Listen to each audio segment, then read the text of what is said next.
అయితే ఈ ట్రెండ్ ఏదో నిన్న మొన్న వచ్చిన ట్రెండ్ లాగా కాకుండా మనకి ఇది కోవిడ్ టైం నుంచి కొద్దిగా ఎక్కువ ఫోకస్లోకి రావడం అనేది జరుగుతుందన్నమాట.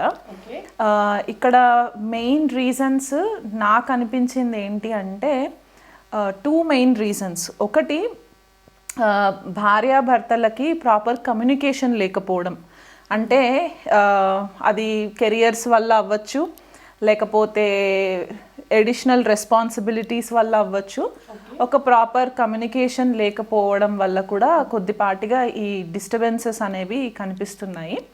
అది కాకుండా ఒకరికొకరు ఇమోషనల్గా సపోర్ట్ చేసుకోకపోవడం, ఇమోషనల్ ఇంటిమసీ కోల్పోవడము, ఇది ఇంకొకటి మెయిన్ నాకు కనిపించిన టాపిక్ అన్నమాట. సో ఇది గ్రహగతుల్ని బట్టి చూసుకుంటే ఒక 70 to 80% మనకి జ్యోతిష్యం ప్రకారం మనకి రీజనింగ్ అంటే మనం చేసే పనులకి గ్రహాలని బ్లేమ్ చేయడం ఎంతవరకు సమంజసం అనేది నేను ఎప్పుడు ఆలోచిస్తూ ఉంటాను. ఎందుకంటే ఇవే గ్రహగతులు మనకి ఒక 100 సంవత్సరాల క్రితం కూడా ఇట్లాంటి కాంబినేషన్స్ ఉన్నవే ఉన్నాయి, కానీ ఇంత ఎక్స్పోజర్ లేదు. కాకపోతే ఇప్పుడు అంతా కూడా ఓపెన్ అయిపోయింది. అండ్ ఇంకొకటి నాకు అనిపించింది ఏంటి అంటే, చాలామంది ఒక లెవెల్ ఆఫ్ యాటిట్యూడ్కి ఎలా వచ్చేసారంటే, ఇంకా ఏజ్ ఎక్కువ కాలం బతకమేమో, సో ఉన్న టైంలో మనం ఎంజాయ్ చేసేద్దాము, హ్యాపీగా ఉందాము అంటే హ్యాపీనెస్ వాళ్ళ ఇండివిజువల్ పైన ఎక్కువ ఫోకస్ చేసేసి, ఇక్కడ భార్యని కానివ్వండి లేదా భర్తని కానివ్వండి, ఇక్కడ నేను ఒక స్పెసిఫిక్ మగవాళ్ళే అని నేను పాయింట్అవుట్ చేయట్లేదు, ఈ జెండర్ బయాస్డ్ కాకుండా లేడీస్ని కూడా పాయింట్అవుట్ చేస్తున్నాను ఈ విషయంలో. ఫ్రీడమ్ కావాలని కోరుకోవడము, లేకపోతే ఎక్కువ టైం వాళ్ళ భాగస్వామి వాళ్ళతో టైం స్పెండ్ చేయట్లేదని చెప్పి బయట ఇంకేదో వెతుక్కోవడము. ఇప్పుడు ఫర్ ఎగ్జాంపుల్ ఎవరైనా మగవాళ్ళకి ఒక ఆడమనిషి కొద్దిగా నవ్వుకుంటూ కొద్దిగా ఇమోషనల్గా మాట్లాడారంటే అక్కడ అవతల వ్యక్తికి కనెక్ట్ అయిపోతున్నారు. ఇక్కడ ఇంట్లో భార్య సంగతి కూడా పట్టించుకోవట్లేదు, కానీ భార్యకి ఇంట్లో బోల్డని రెస్పాన్సిబిలిటీస్ ఉండడము, లేదా ఆవిడ కూడా జాబ్ చేస్తూ ఉండి ఇల్లు మేనేజ్ చేసుకోవడము, వర్క్ లైఫ్ బ్యాలెన్స్ లేకపోవడము, దీనివల్ల డిస్టర్బెన్సెస్ అనేది ఎక్కువ అయిపోతుంది అనమాట. ఆ షేరింగ్ అండ్ కేరింగ్ అనేది చాలా తగ్గిపోయింది ఫస్ట్ ఆఫ్ ఆల్. అండ్ కొంచెము నేను అబ్జర్వ్ చేసింది ఇంకోటి ఏంటంటే, సోషల్ మీడియాకి ఎక్కువ ఇన్ఫ్లుయెన్స్ అయిపోవడము, మనకు కనిపించేవన్నీ కూడా కరెక్ట్గా కనిపిస్తున్నాయి, ఇదే రియాలిటీ అని అనుకోవడము, ఒక మాయా ప్రపంచంలో ఉండడము. అంటే ఇంకా రేపు మార్నింగ్ ఏం జరుగుతుంది అనేది ఆలోచన లేకుండా ఈ నైట్ వరకు నేను బాగుంటే చాలు అనుకునే ఒక మైండ్ సెట్లోకి కూడా వచ్చేసారనమాట, పిల్లల గురించి పట్టించుకోకపోవడం. సో ఇక్కడ వీళ్ళు చేసే మెయిన్ ప్రాబ్లం ఏంటంటే, వేరే వాళ్ళకి అట్రాక్ట్ అయిపోయి సెల్ఫ్ వ్యాలిడేషన్ కోరుకోవడం అనమాట. అంటే వాళ్ళకి అలా అవతల వ్యక్తి కొద్దిగా ఫ్లర్ట్ చేస్తూ మాట్లాడినా, లేకపోతే కొద్దిగా కేరింగ్ చేస్తూ మాట్లాడేసరికి సైకలాజికల్గా వీళ్ళు హ్యాపీగా ఫీల్ అవ్వడం, ఆ టెంపరీ హ్యాపీనెస్ కోసము వీళ్ళు కొద్దిగా రాంగ్ స్టెప్స్ వేసేయడము, స్ట్రిక్ట్ బౌండరీస్ గీసుకోకుండా ఉండడము, అసలు వాళ్ళు దేని విలువిస్తారు, వాళ్ళ విలువలేంటి, వాళ్ళ ఫ్యామిలీ విలువలేంటి అనేది కూడా ఒక క్షణం మర్చిపోవడము, ఇవన్నీ జరగడం వల్ల ఈ సోషల్ ప్రెషర్ కూడా ఎక్కువ అయిపోవడం వల్ల ఈ ప్రాబ్లమ్స్ అన్నీ స్టార్ట్ అవ్వడం మనకు కనిపిస్తుంది. అసలు ఒక సనాతన ధర్మంలో విడాకులు కానీ డివోర్స్ అనే కాన్సెప్ట్ అసలు లేదు టెక్నికల్గా మనం చూసుకుంటే, కానీ అడ్జస్ట్మెంట్ ఉండేది. కానీ ఆ అడ్జస్ట్మెంట్ కూడా ఇప్పుడు లేకుండా అయిపోయింది. అంటే ఇక్కడ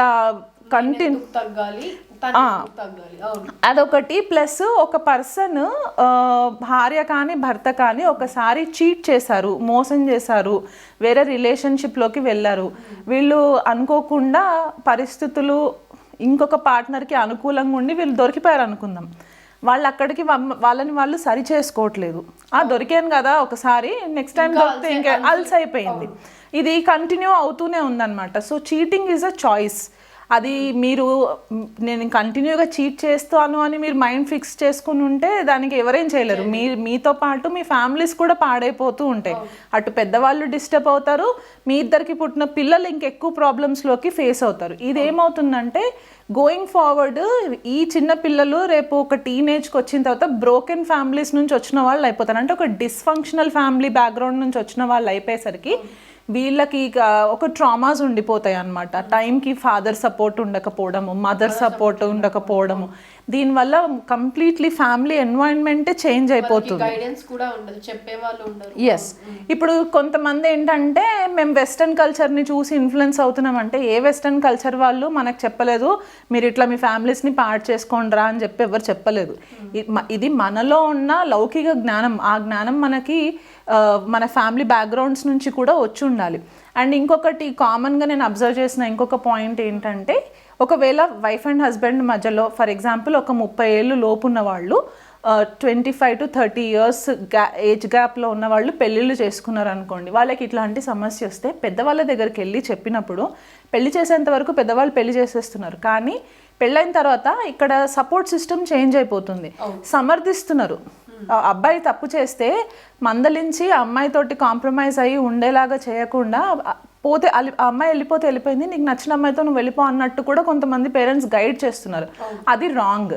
ఎందువల్ల అంటే ఒకసారి తప్పుని మనం ఖండించకపోతే ఇది కంటిన్యూ అవుతూనే ఉంటుంది. ఇప్పుడు ఒక అమ్మాయిని వదిలేసిన అబ్బాయి ఇంకొక అమ్మాయి దగ్గరికి వెళ్ళిన తర్వాత ఆ అమ్మాయితో కూడా ఉంటారని గ్యారంటీ లేదు కదా. సో సేమ్ థింగ్ ఇక్కడ లేడీస్ విషయంలో కూడా అంతే. ఒక మగ మనిషి ఒక లేడీని అంటే ఒక వైఫ్ హస్బెండ్ని వదిలేసి ఇంకొక మగ మనిషి దగ్గరికి వెళ్తే అక్కడ కూడా ఇట్లాగే చీప్ అయిపోతూ ఉంటారు. సో వీళ్ళు సెల్ఫ్ రెస్పెక్ట్ కూడా కోల్పోవడం అనేది కూడా కనిపిస్తుంది.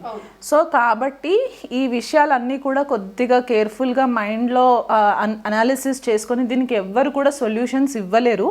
ఇది పోన్ ఏమైపోతుందంటే ఒక సైకలాజికల్ డిసార్డర్ లాగా కూడా స్టాంప్ అయిపోతుంది అనమాట. ఎందుకంటే ఆ టెంపరీ హ్యాపీనెస్ కోసం ఏదైతే డోపమిన్ మనకి బ్రెయిన్లో రిలీజ్ అవుతుందో, ఆ డోపమిన్ లెవెల్స్ని మీరు సాటిస్ఫై చేయడానికి కోసం అని చెప్పి మీ రిలేషన్షిప్ని మీరు డిస్టర్బ్ చేసుకోలేరు కదా.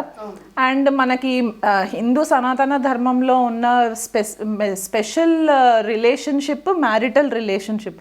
మనం దానికి కూడా వాల్యూ ఇవ్వకుండా మనము ఇష్టం వచ్చినట్టు చేసుకుంటూ పోతే సొసైటీలో మనకి ఇంకా వాల్యూ సిస్టమ్ లేదు అన్నట్టే అయిపోతుంది కదా. కుంభరాశి వాళ్ళకి మీరు అన్నట్టు అంటే వీళ్ళు అందరితో ఉంటూ ఎవరితో లేనట్టు ఉంటారు.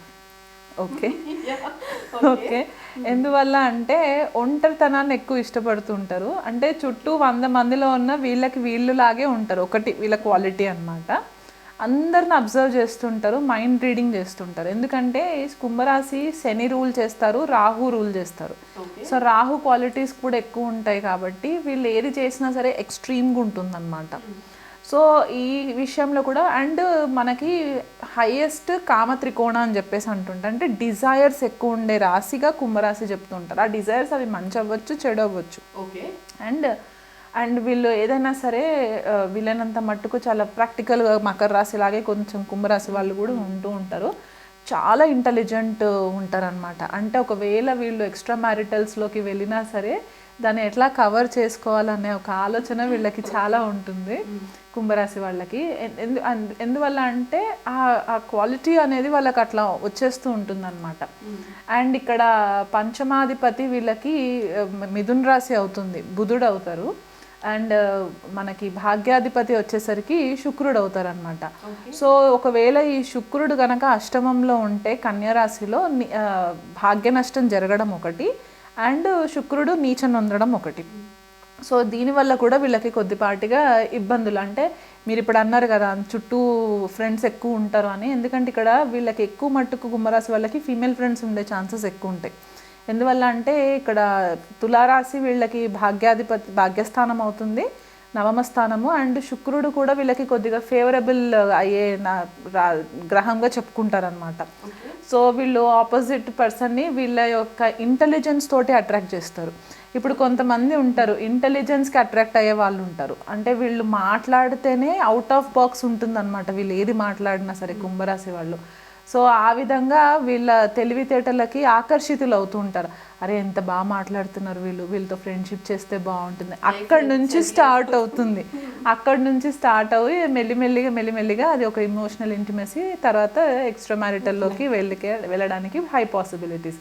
ఎందుకంటే రాహు కూడా కోరూలు చేస్తారు కాబట్టి అధికంగా వీళ్ళకి ఏదైనా సరే ఆకర్షణగా ఉండడము ఇలాంటివి జరిగే ఛాన్సెస్ ఉంటాయి. చాలా సీక్రెటివ్ ఉంటారు. మన వృశ్చిక రాశి తర్వాత కుంభరాశి వాళ్ళు చాలా సీక్రెటివ్గా ఉంటారు. అండ్ ఇక్కడ అష్టమాధిపతి కూడా వీళ్ళకి అష్టమాధిపతి పంచమాధిపతి బుధుడు అవుతారు కాబట్టి బుధుడు వక్రించి సప్తమంలో రవి బుధులు కలిసి ఉన్నా లేదా శుక్రుడు భాగ్యాధిపతి అయి రవి శుక్రులు సప్తమంలో ఉన్నా, ఎందుకంటే వీళ్ళ భార్య కానీ భర్త కానీ వీళ్ళకి ఎలా అయిపోతారంటే చాలా డామినెంట్గా అయిపోతారు. ఎందుకంటే సింహరాశి సప్తమ స్థానం అవుతుంది. సో పార్ట్నర్స్ చాలా డామినెంట్గా ఉంటారనమాట, కొద్దిగా అహంకారంగా ఉంటారు, పొగరు ఎక్కువ ఉంటుంది. సో ఆ పొగరు తట్టుకునేంత వీళ్ళకి ఉండదన్నమాట. వీళ్ళు ఏంటంటే అందరితో కలిసి ఉండాలి, బట్ మళ్ళీ ఒంటరిగా ఉండే స్వభావం ఉంటుంది కాబట్టి ఆ డామినెన్స్ని వీళ్ళు తట్టుకోలేరు అనమాట. సో అక్కడికి వచ్చేసరికి ఇబ్బంది పడతారు. కాబట్టి ఈ శుక్ర కుజుల కాంబినేషన్, శుక్ర రాహుల కాంబినేషన్, లగ్నంలో శుక్ర రాహుల కాంబినేషన్ ఉన్నా, లేకపోతే లగ్నంలో శుక్ర కుజుల కాంబినేషన్ ఉన్న, సప్తమంలో ఉన్న, అష్టమంలో ఉన్న, ఇలాంటి కాంబినేషన్స్ ఉన్నప్పుడు వీళ్ళకి ఖచ్చితంగా ఎక్స్ట్రా మ్యారిటల్స్ ఉండే ఛాన్సెస్ కనిపిస్తాయి. ఇప్పుడు ఇక్కడ షష్టాధిపతి చంద్రుడు అవుతారు. ఈ షష్టాధిపతి అష్టమంలో ఉండి కన్యరాశిలో ఉండి బుధుడితో కూడా కాదు అష్టమంలోనే ఉంటే కనుక సైకలాజికల్గా వీళ్ళు కొద్దిగా డిస్టర్బ్ అయ్యి వీళ్ళ కోరిక కూడా ఎట్లా ఉంటుందంటే డామినెన్స్గా కాకుండా వీళ్ళు అట్రాక్ట్ చేసే వాళ్ళు కూడా వీళ్ళకంటే తెలివైన వాళ్ళు ఉన్న వాళ్ళని అట్రాక్ట్ చేస్తూ ఉంటారు. అంటే వీళ్ళు అట్రాక్ట్ అవుతారు కూడా, అంటే వీళ్ళు ఒక స్థాయిలో హైలీ ఇంటెలిజెంట్ ఉంటారు.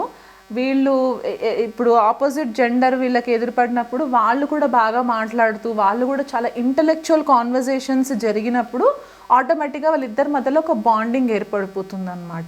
సో దానివల్ల వీళ్ళు ఈజీగా అట్రాక్ట్ అయ్యే ఛాన్సెస్ ఎక్కువ ఉంటాయి. అండ్ వాయుతత్వ రాశిలాగా చెప్పుకుంటాం కాబట్టి గాలి మాటలు కూడా కొన్నిసార్లు మనకి కుంభరాశి వాళ్ళల్లో కనిపిస్తుంటుంది. ప్రాక్టికాలిటీ ఉండదు. వాళ్ళకి అటాచ్మెంట్స్ అంటే భయం అనమాట. ఏదో టెంపరీ ఒక రిలేషన్షిప్లో ఉన్నాము, తర్వాత ఆ రిలేషన్షిప్లో నుంచి బయటికి వచ్చేద్దాము. ఇది ఎక్స్ట్రా మ్యారిటల్స్ గురించే చెప్తున్నాను నేను స్పెసిఫిక్గా. అలాంటి పాసిబిలిటీస్ ఉండే ఛాన్సెస్ ఉన్నాయి. అండ్ లగ్నంలో శని వీళ్ళకి వ్యయాధిపతి కూడా శని అవుతూ ఉంటారు. అండ్ ఇక్కడ వాళ్ళకి పంచమాధిపతి బుధుడు ద్వితీయ కుటుంబ స్థానంలో వాక్స్థానంలో ఉన్నప్పుడు నీచనందుతారు. కాబట్టి డెసిషన్ మేకింగ్ అంటే ఆలోచన విధానం కూడా కొద్దిగా థింకింగ్ ప్రాసెస్లో ప్రాబ్లం వస్తుంది. డెసిషన్ మేకింగ్ స్కిల్స్ సరిగ్గా ఉండవు బుధుడు పాడైపోతే. ఆ బుధుడు మళ్ళీ అష్టమాన్ని చూస్తాడు కాబట్టి స్వక్షేత్రాన్ని చూస్తున్నా కూడా కొద్దిపాటిగా లాజికల్ థింకింగ్ ఉండదు. అండ్ దీనివల్ల ఏమవుతుందంటే ఒక కాన్ఫ్లిక్ట్ ఏర్పడుతుంది అనమాట. వీళ్ళ పర్సనాలిటీ హైలీ ఇంటెలెక్చువల్ ఉంటుంది. అండ్ ఇక్కడ బుధుడు కొద్దిగా నీచలోకి వచ్చేసరికి ఏమవుతుందంటే ఆ లాజికల్ థింకింగ్ మిస్ అయ్యి ఇమోషన్స్ తోటి వీళ్ళు ఎదుటి వాళ్ళకి కనెక్ట్ అయిపోవడం అనేది మనకు కనిపిస్తూ ఉంటుంది. దీనివల్ల కూడా కొద్దిపాటిగా వీళ్ళు ఇబ్బందులు ఫేస్ చేయడానికి కాంబినేషన్స్ వర్కౌట్ అవుతాయి. రాహు లగ్నంలో ఉన్న, రాహు పంచమంలో ఉన్నా కూడా వీళ్ళకి చాలా మట్టుకు గాలి మాటలు ఇల్యూషన్లో పెట్టడం అంటే మాయలో పెట్టడం వల్ల కూడా కొద్దిపాటిగా అట్రాక్ట్ అవుతారు. వీళ్ళు బేసికల్గా ఏంటంటే వీళ్ళని ఎవరు మోసం చేసేంత ఛాన్స్ ఉండదు, వీళ్ళే వేరే వాళ్ళకి గాలం వేస్తూ ఉంటారు అనమాట. సో దానివల్ల ఇబ్బంది పడుతూ ఉంటారు కుంభరాశి వాళ్ళు. ఇవే కాంబినేషన్స్ మనకి మళ్ళీ నవాంశలో కూడా చూసుకోవాలి. రెమెడీస్కి వచ్చేసరికి ఎస్పెషలీ కుంభరాశి వాళ్ళకి శుక్రుడు భాగ్యాధిపతి అవుతారు కాబట్టి రెగ్యులర్గా లక్ష్మీదేవి ఆరాధన చేసుకోవడము, లగ్నాధిపతి అయిన శని అండ్ కోరూలింగ్ రాహు కూడా ఉంటారు కాబట్టి రాహుకి శనికి కలిపి శనివారం రోజు దగ్గరలో ఉన్న నవగ్రహాల టెంపుల్కి విజిట్ చేసినప్పుడు అక్కడ కొద్దిగా రాహుకి 18 ప్రదక్షిణాలు, శనికి 19 ప్రదక్షిణాలు రెగ్యులర్గా తిరుగుతూ లక్ష్మీదేవి అష్టోత్తరం చదువుకోవడం, స్త్రీ సూక్త పారాయణం చేయడము, లేడీస్ని ఎక్కువ మట్టుకు వీలైనంత మట్టుకు మీ సర్కిల్లో ఉన్న లేడీస్కి రెస్పెక్ట్ ఇస్తూ ఉండడము, భార్యని ప్రేమగా చూసుకోవడం, ఆవిడ ఎంత డామినెన్స్గా ఉన్నా సరే మీ భాగస్వామిని కొద్దిగా అప్రిషియేట్ చేస్తూ ఉన్నట్లు వాళ్ళకి అటెన్షన్ ఇచ్చినట్లయితే కనుక మీకు ఏ ఇబ్బందులు ఉండవు.